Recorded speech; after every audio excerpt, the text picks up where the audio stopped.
Hi there, John McAdams here. Thanks a lot for joining me in this video where I talk about the tried and true 223 Remington and the new Hot Rod 22 ARC.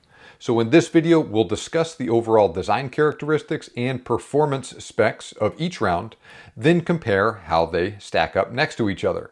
I will also cover how they each perform in some ballistic gel tests and discuss some interesting aspects of how they each performed at the range. So let's get started.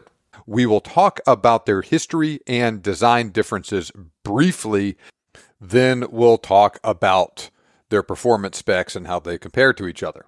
We'll start with the 223 Remington. Now, the U.S. military replaced the M14 rifle and the 7.62 by 51 millimeter cartridge with the M16 and the high-velocity 5.56 by 45 millimeter cartridge in the early 1960s. Folks at Remington liked what they saw with the new 5.56 round, and they standardized a new cartridge with SAAMI as the 223 Remington around that same time. It's important to note that the 5.56 and the 223 are very, very similar, but not completely identical. Now, factory loads for the new 223 Remington could push a 55 grain bullet at nearly 3,300 feet per second, and it quickly caught on with target shooters and varmint hunters. Plus, though you can get it in other rifles, this cartridge was designed from the start to function in the then brand new M16 rifle. The civilian AR-15 platform is now the single most popular rifle model in the U.S. as I record this. Now, as good as the 223 is, though, hunters and shooters have long sought a more powerful cartridge that still fits and functions well in the AR-15. That is easier said than done, and various cartridges have attempted to fill this niche over the years without a lot of success. Now, it's pretty tough to create a new cartridge that fits and functions in an AR-15 that also provides significantly improved performance compared to the 223. This is due to the relatively strict size and pressure restrictions the rifle imposes on cartridges. Now, the 22-250 Remington is a higher performance 22 caliber cartridge that can fling the same weight bullet 400 to 500 feet per second faster than the 223. That is a dramatic improvement in performance, and that's actually a bigger jump in velocity than what you get going from a 30-06 to a 300 Win Mag. The catch is the 22-250 is too large to fit in an AR-15, and achieving that performance out of the AR-15 platform has long been the holy grail sought by ballisticians. The folks at Hornady took a stab at this problem with their new 22 Advanced Rifle Cartridge, also known as the 22 ARC. They claim this round delivers 22-250 level performance out of the AR-15. So, did they accomplish that feat, and if so, how did they go about doing it?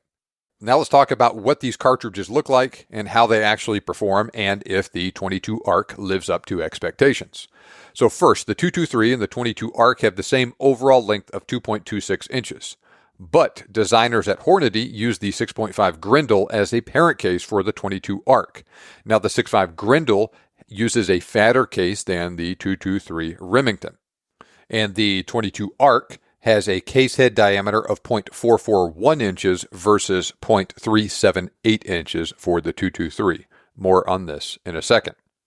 Now, the 22 ARC was designed to use really long, heavy, high BC bullets, so it actually also has a little bit shorter case than the 223 Remington. But because it is fatter, it can actually still hold 10 to 15% more powder than the 223. Now, both are 22 caliber centerfire cartridges, both fire bullets of the same diameter, but the 22 ARC was designed from the start to utilize really long, heavy, high BC bullets.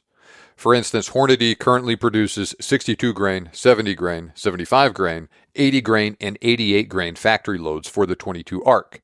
Stuff in the 50 to 77 range is much more common for the 223, especially with factory loads. The 22 ARC has a SAAMI spec rifling twist rate of 1 in 7 inches.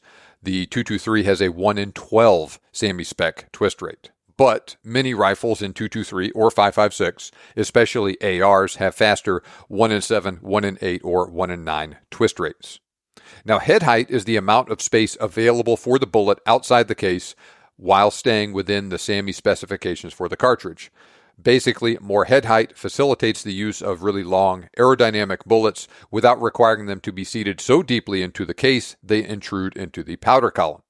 Since both cartridges have the same overall length of 2.26 inches, the 22 ARC actually has more head height, 0.735 inches versus 0.5 inches, than the 223 Remington, since the newer cartridge has a shorter case. Long story short, the 22 ARC can fire those heavier, higher BC bullets faster than the 223 can fire a lighter bullet with a lower BC. Here is an example. Hornady's initial premier factory load for the 22 ARC fired a 62 grain ELD VT bullet with a .395 BC at an advertised velocity of 3,300 feet per second from a 24-inch barrel. I obtained an actual velocity of 3,200 feet per second from my Odin Works upper receiver with an 18-inch barrel. Hornady advertises 3,240 feet per second for the 55 grain VMAX, .255 BC, from a 24-inch barrel in their Varmint Express line. I actually measured a velocity of 2,941 feet per second for that ammo out of my AR with an 18-inch barrel as well. Your mileage may vary, but the 22 ARC fires a bullet with a much higher BC, right, .395 versus .255, about 250 feet per second faster than the 223 in the real world when both are fired from 18-inch barrels. In fact, my 22 ARC was going about as fast out of an 18-inch barrel as Hornady advertises that 55 grain bullet out of a 24-inch barrel. All right, now let's dig into things in more detail, and we'll compare the 62 grain and 75 grain 22 ARC factory loads from Hornady to that 55 grain VMAX I just mentioned, along with a 53 grain VMAX and 75 grain ELD match loads for the 223. Now, the 55 grain VMAX is a run-of-the-mill loading, very typical performance for that specific load. But that 53 grain VMAX is actually about as good as it gets for a high-performance 223 varmint factory load because it has a blistering fast advertised velocity of 3,465 feet per second and a pretty darn high BC of .290. Remember, the 55 grain bullet has a BC of .255. Now, Hornady does not offer the 75 grain ELD match bullet in a factory load for the 223, but they list a maximum velocity of 2,700 feet per second for it in their 10th edition reloading handbook. It is important to note that this bullet is really long and has a specified cartridge overall length of 2.39 inches when loaded in the 223. That is too long to fit in typical 223 or 5.56 rifle magazines. You can make it work with hand loads and usually single loading cartridges at the range. It just takes a little bit more effort. Now, like most companies, Hornady publishes their data for the 22 ARC and the 223 Remington using a 24-inch long barrel. Now, like I just mentioned, I do have that Odin Works 22 ARC upper receiver with an 18-inch long barrel.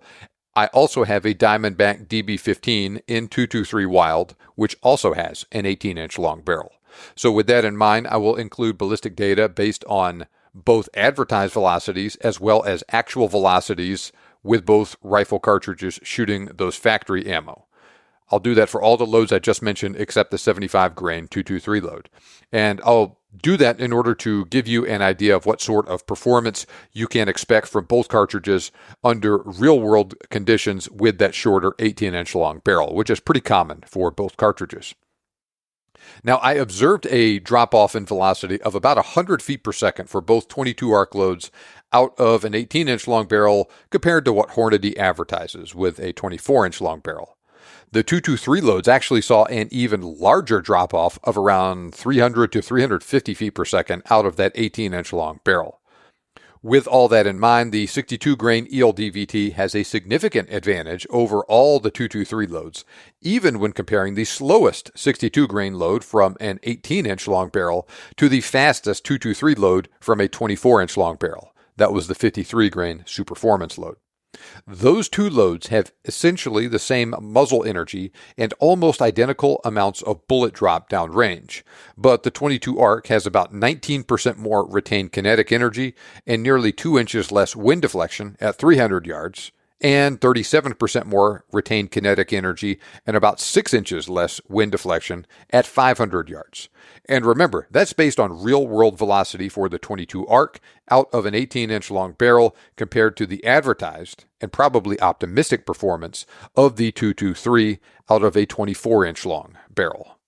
The difference is even more stark when you compare the 62-grain ELD-VT to the slower and lower BC 55-grain VMAX load.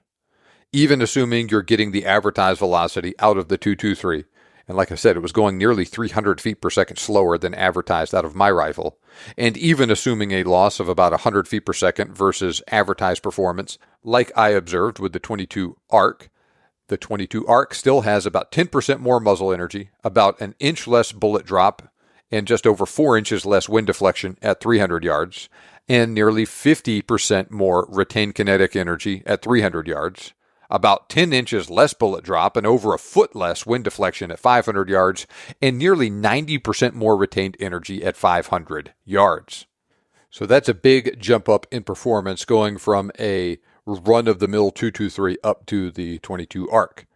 That 75-grain .223 hand load hangs pretty well with the 62-grain ELD-VT in the wind deflection and retained energy departments, but the .22 ARC still beats it pretty handily in both areas when it is shooting a 75-grain bullet, too. Additionally, that 75-grain .223 load easily has the most bullet drop out of everything in this comparison because it starts off going so slow due to the much lower powder capacity of the .223. I was getting a velocity nearly 250 feet per second faster for the .22 ARC with the 75-grain ELD match out of an 18-inch long barrel versus the velocity published in the load manual, which was actually for a 20-inch barrel for the .223 with that 75-grain bullet. Now, as you can see, the .223, like all cartridges, also falls off in performance when you shoot it out of a shorter barrel. But I did not notice nearly as big of a drop-off in performance for the .22 ARC out of a shorter barrel as I did for the .223. Like I said, your mileage may vary here, but I'll say, at least in this situation with these rifles, the advantages the .22 ARC has over the .223 become even more apparent out of those shorter barrels, especially in terms of wind deflection and retained kinetic energy. That is especially true for wind deflection.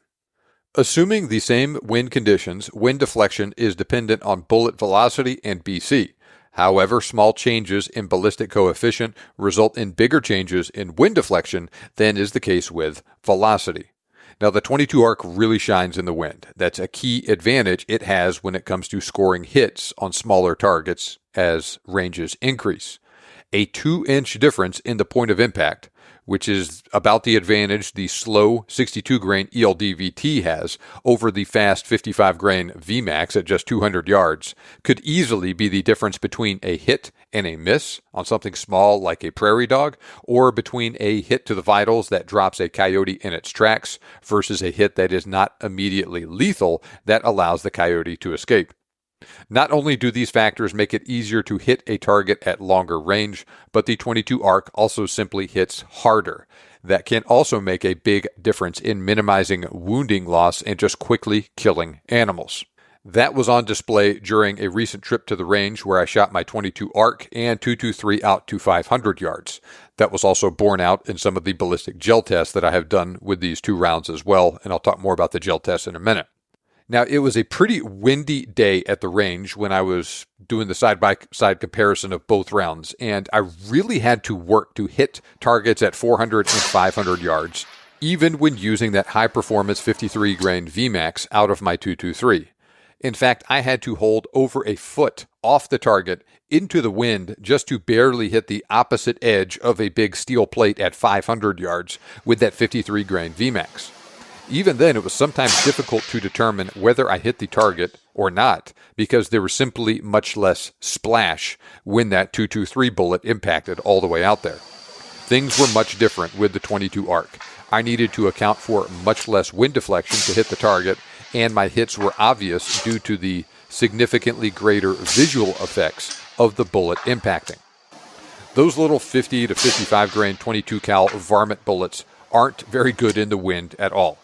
This is also an example of why guys will single load really heavy high BC bullets like the 80 grain Sierra Match King at the 600 yard line when using the 223 during service rifle competition as well.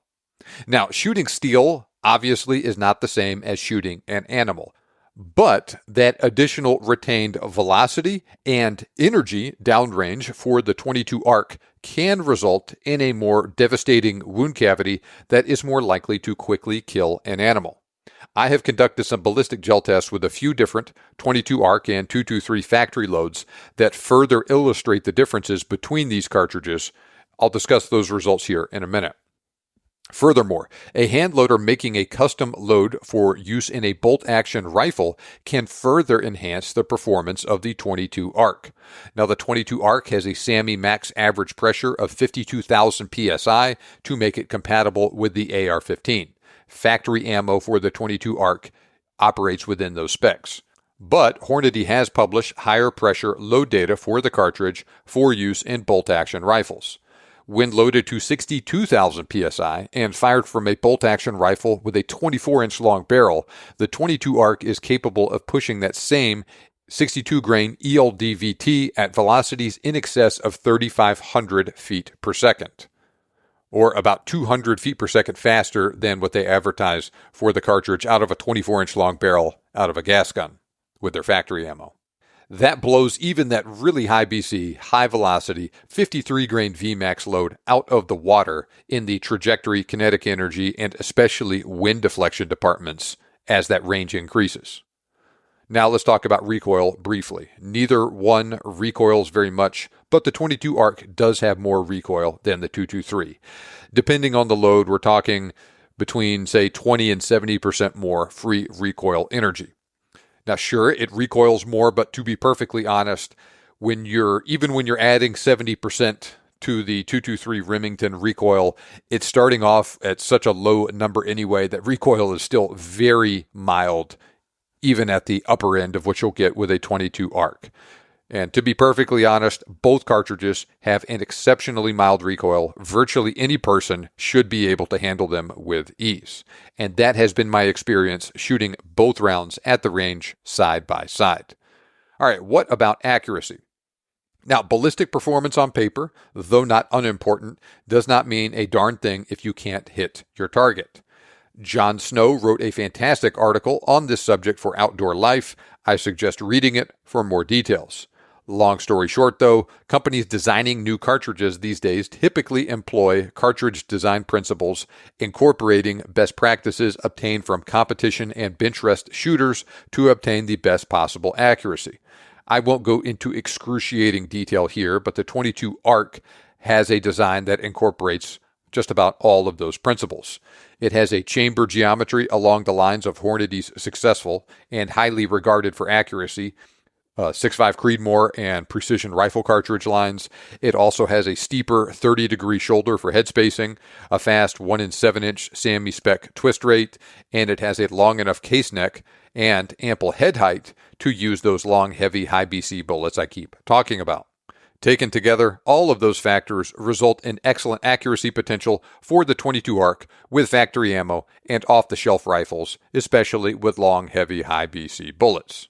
Both cartridges are certainly capable of excellent accuracy, but I have to give the advantage to the 22 ARC here.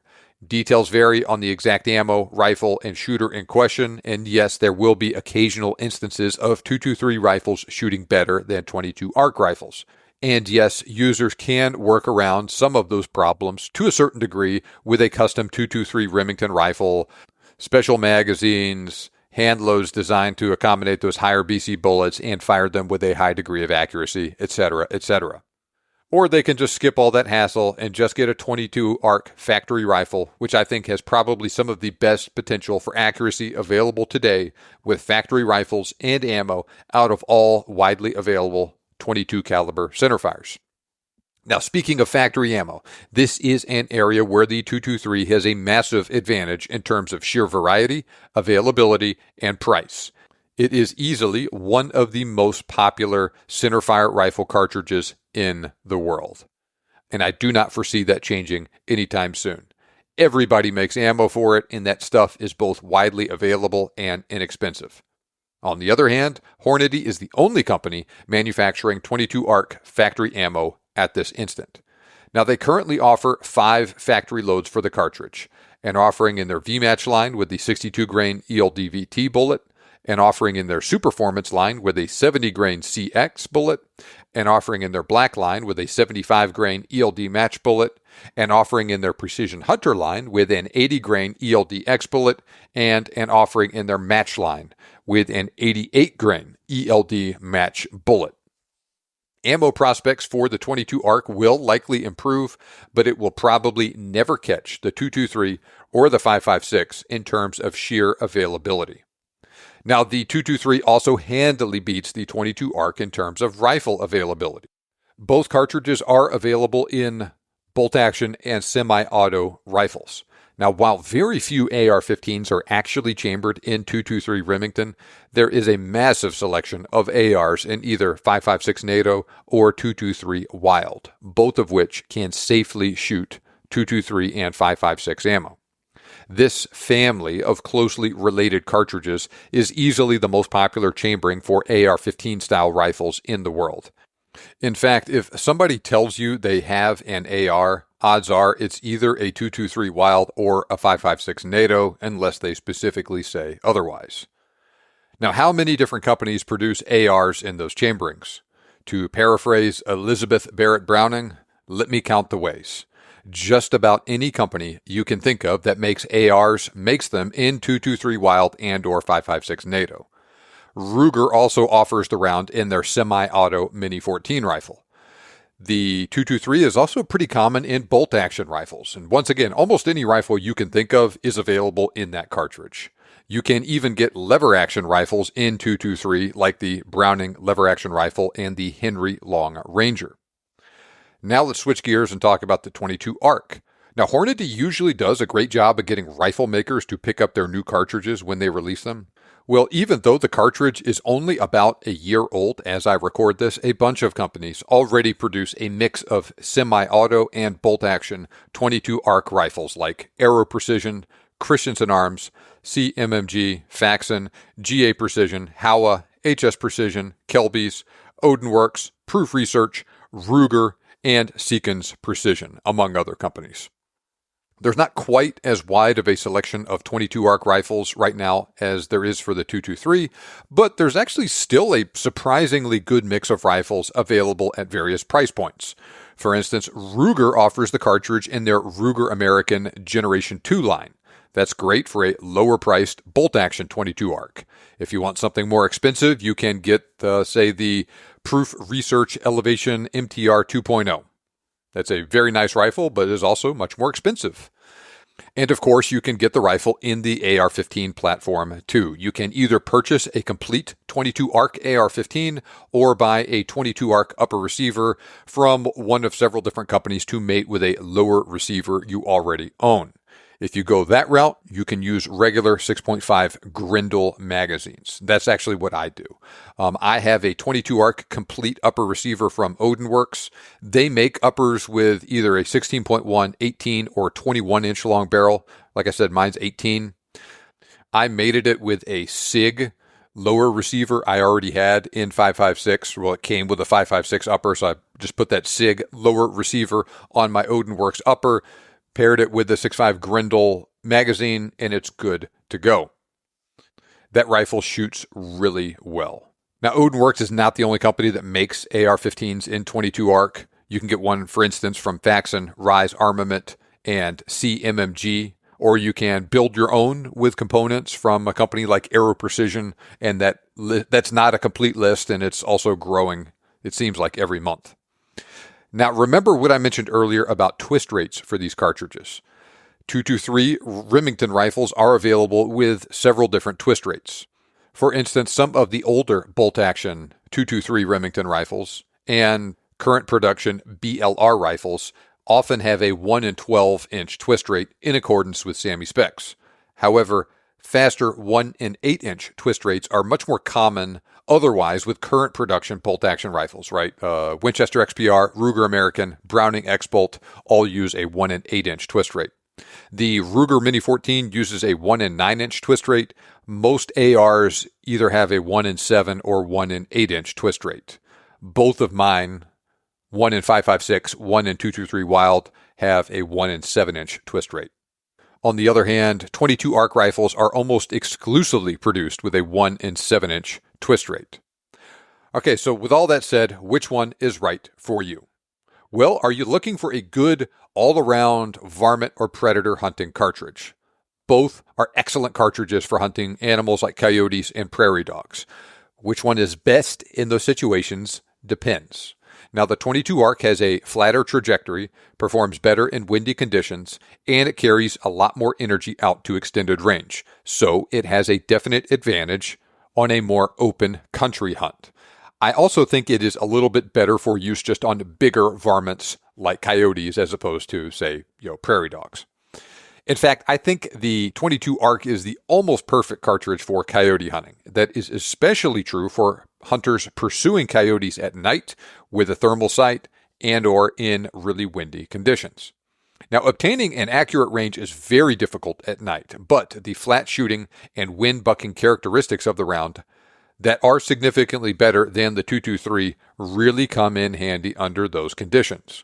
Plus, the fact that it is a low recoil cartridge designed for use in an AR-15 instead of being primarily restricted to a bolt action like the 22-250 also facilitates rapid follow-up shots. Those characteristics make it easier to place shots more accurately on coyotes, but the 22 ARC is also more likely to anchor a coyote with even a less than perfect shot, since it just hits with more authority and it uses that devastating ELD VT bullet. It works great at shorter range, but the 22 Advanced Rifle Cartridge really comes into its own in open country where longer shots are a possibility, and a solid hit, and possibly even a less than perfect hit, with the 22 ARC will often put a coyote down for good. I've shot several different 223 and 22 ARC loads into ballistic gel. On the varmint hunting front, I've tested 53 grain VMAX and 62 grain ELD VT bullets for each cartridge. The 62 grain ELD VT produced a wider and longer wound track that can potentially pay some important dividends with less than ideal shot placement. The same is also true for a shot on an animal running directly away from the shooter or very strongly quartering away from the shooter.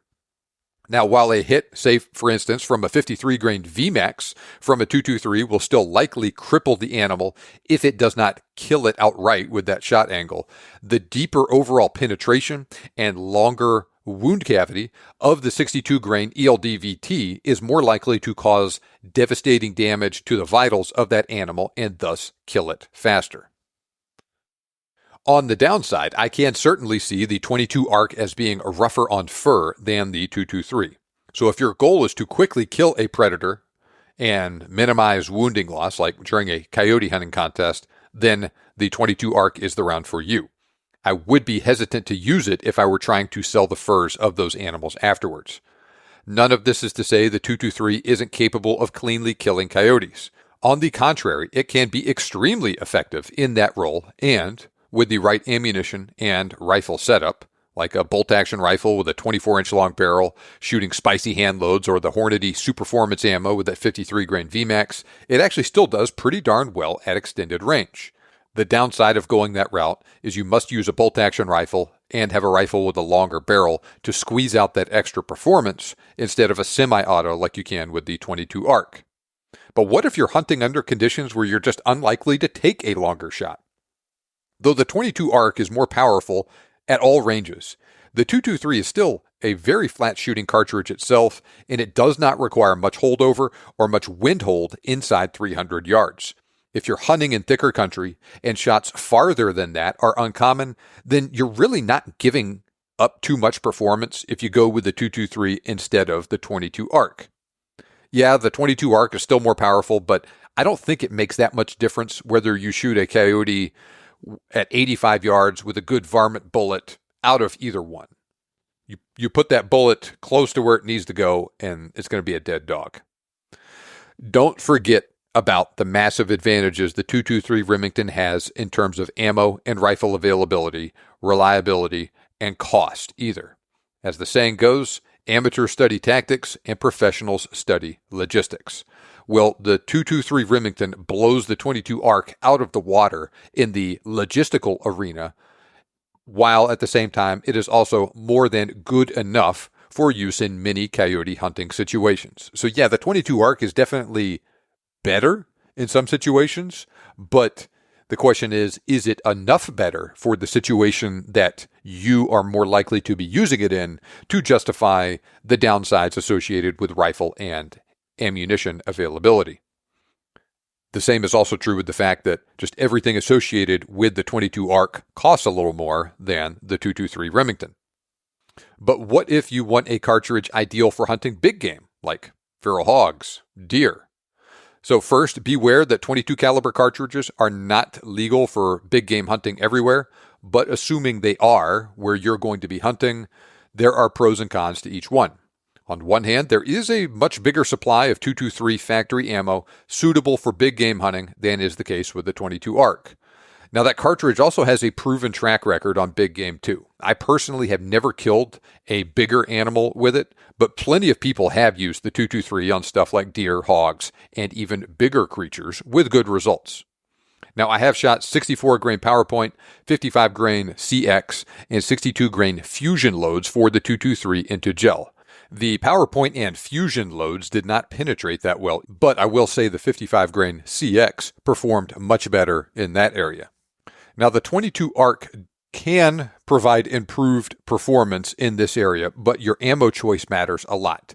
That V-Match 22 ARC load is wonderful for stuff like coyotes, foxes, that sort of thing, but I don't advise using it on big game. In fact, I have heard stories of terrible penetration from coyote hunters who encountered a hog by happenstance and then shot it with a 62 grain ELD VT they had in the chamber.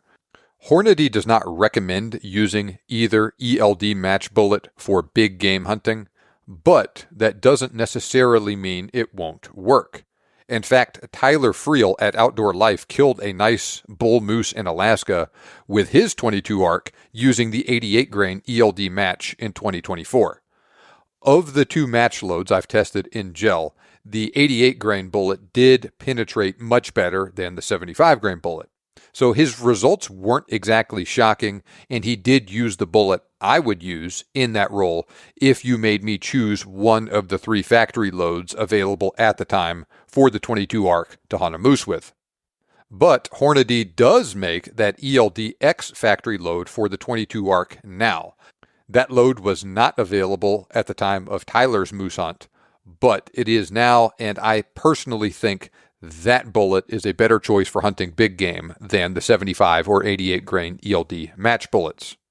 Zach May from Reloading Quest recently killed several animals in Africa, like impala and blesbok, with that 80 grain ELDX bullet from a 22 ARC, and it did great. Now, with that 80 grain ELDX or the new 70 grain CX load, I think the 22 ARC is a more capable choice for big game than the 223 as well. In fact, I am planning on using the 22 ARC with that 80 grain ELDX load for some nighttime hog control work. I have all the gear, I just need the hogs to cooperate, but I will be sure to let you know how that goes as well. I have not killed anything with the 22 ARC yet, but that 80 grain ELDX is the exact same projectile used in Hornady's 22 Creedmoor factory loads. It's just going a couple hundred feet per second slower from the 22 ARC. I have killed a couple of hogs and deer with that round, and the results were impressive.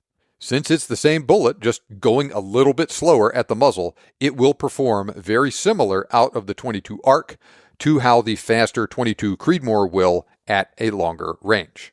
Though you certainly could use the 22 ARC on a bigger creature like an elk or a moose, like Tyler did, and he said that his 22 ARC killed that moose just about as effectively as all the other bigger rounds that he has used on moose in the past. That said, I personally think the 22 ARC is best in that deer, hog, small antelope range.